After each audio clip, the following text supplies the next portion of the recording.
Hello guys, welcome back to another video. Today I will be reviewing the 70Mai A810 HDR 4K dashcam. This dashcam comes equipped with the Sony Starvis 2 IMX678 image sensor. It supports dual channel recording and the package includes a 1080p rear camera. 70Mai claims that the camera provides excellent video quality with accurate colors and up to 60 frames per second video recording. It has features like ADAS, AI detection, parking mode, remote viewing and many others. In this video, we will inspect the build quality, go through the specifications, do an app overview, do the installation and see the actual performance of this dashcam on the road. And I will leave it up to you to decide whether this dashcam is worth its premium price or not. So let's start this review with a quick unboxing. In the box, you will find a crowbar, a Type A to Type C USB cable for powering up the dashcam, another cable for the rear camera. You will also get a mount for the front camera. The package also includes a 12-volt charging adapter, which has two USB ports, so your 12-volt outlet can power some other accessory along with the dashcam too. So this is a good feature. It has two electrostatic stickers and the manuals for the front and rear dashcam. And finally, the rear RC12 dashcam and the front A810 4K dashcam. You can also get this dashcam with an optional hardwire kit, so you can use it for parking mode, and this kit comes with a manual and all the necessary wires for wiring up this dashcam. The dashcam feels well built with its matte black finish. It comes with a 500 mAh lithium-ion battery. The camera can be moved up and down only. The lens of this camera has a 150-degree field of view. It has a display of 3 inches, which is not touchscreen, so you will have to use the buttons for navigation. The speaker is at the front. At the top and bottom, you will find vents for ventilation. And on one side, you will find the power button, and the other side, you will find ports for the rear camera and power, along with the SD card slot. The camera also supports audio recording. You can easily attach and detach the camera from the mount. The mount has an adhesive tape for attaching it onto the windscreen. So in case if you don't want to leave your camera on the windscreen, you can just detach it from the mount. The rear camera is quite simple. It has some vents on it and it is rotatable, but it is not detachable from the mount. I am quite impressed by the build quality of the components of this whole package. Usually, I like to set up the camera outside the car before installing it. So let's power it on. So this is the first startup of this dashcam. The screen looks a bit glossy. I wonder why they don't make them matte. It will ask for the preferred language, and there will be a screen telling you about the functions of different indicator lights. You will be prompted for setting up the date, and there will be a screen showing the QR code. You will have to scan that QR code and install the app. I always prefer to configure the camera through the app instead of using the screen because the screen is so small and the menus are difficult to navigate using the buttons.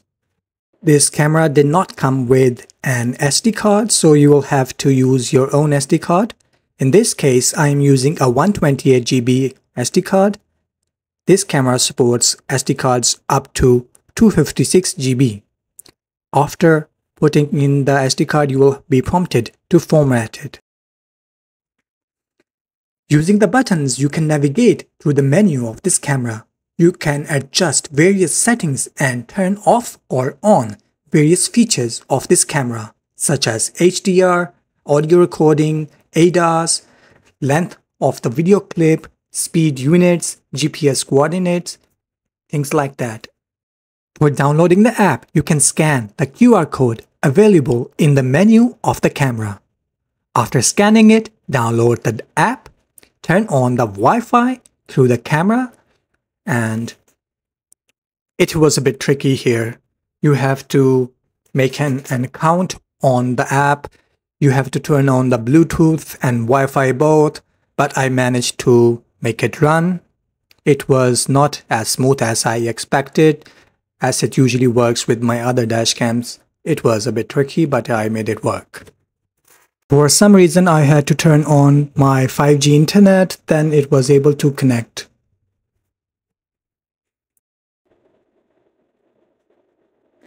In the app, you have a live view of the front and the rear camera, but at one time you can see only one camera view. There is no picture-in-picture view, so keep that in mind. From the settings menu, you can adjust various settings of this dashcam, such as video encoding format, the video resolution, the clip duration, HDR, speed watermark, coordinates watermark, the 70Mai logo, anti-flicker, mirroring, and rotation.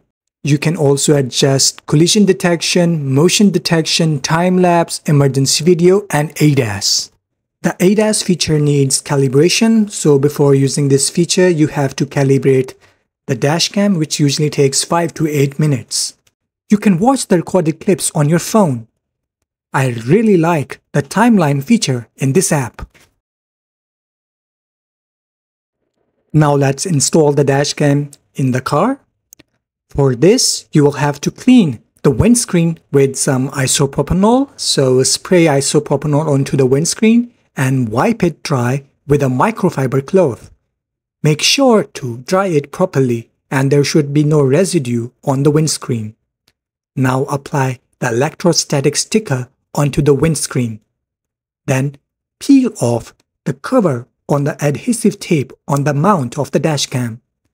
Attach the mount onto the electrostatic sticker on the windscreen. I have installed the dashcam behind my rear view mirror so it does not disrupt my view. You can install an optional 4G module with this dashcam. That is beneficial for tracking and communicating with the dashcam. Repeat the same process for the installation of the rear camera. I did not hide the cables for installation of this camera. I just directly connected the cable to the power adapter and that's it. Maybe in another video I will show you the proper installation of a dashcam by hiding the cables behind panels and installation of the hardwire kit. I will be playing some sample videos of this dashcam to show you the performance of this dashcam on the road. I'm really satisfied by the colors and contrast and HDR of this dashcam. There is no blowing out of colors. The camera adjusts the sky color automatically and there is no blown out sky. I really like this. And you can see that the pixels are so clear. There is no blurring. Everything is sharp. One thing I do not like is that the video is a bit jerky because it is 25 frames per second at 4K resolution when it should be around 30 FPS for smooth video. Well, it is what it is. And even at night, the image quality is superb. You can see the image is still sharp. One thing that I didn't like about the rear camera, there is a lot of glare. So there should be some kind of filter on the lens, or you will have to buy separately, like some CPL or polarized glass. Something like that should be on the lens. Otherwise, the image will not be clear and there will be too much glare. Only these are the few drawbacks I didn't like about this camera. But in other aspects, it really performs well. The view is great, the colors are great, and sharpness is amazing. I have not used a dashcam that had this much sharpness before, so it is a bit unusual for me to see such sharp images from a dashcam. I tried using the ADAS feature, but it failed to calibrate.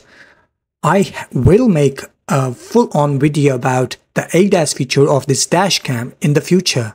As you can see, the registration plates are clear and legible. Now I will show you the 60 FPS performance of this dashcam. I was not that much satisfied with it as the sharpness is drastically reduced while you record in 60 FPS. And this was all about today's review of this dashcam. And I will leave it up to you to decide whether it's worth buying or not. If you have any questions regarding this dashcam, you can ask me in the comment section. If you liked this video, a thumbs up will be really appreciated. If you want to see more videos like this in the future, don't forget to subscribe to my channel. Till next time, have a good one.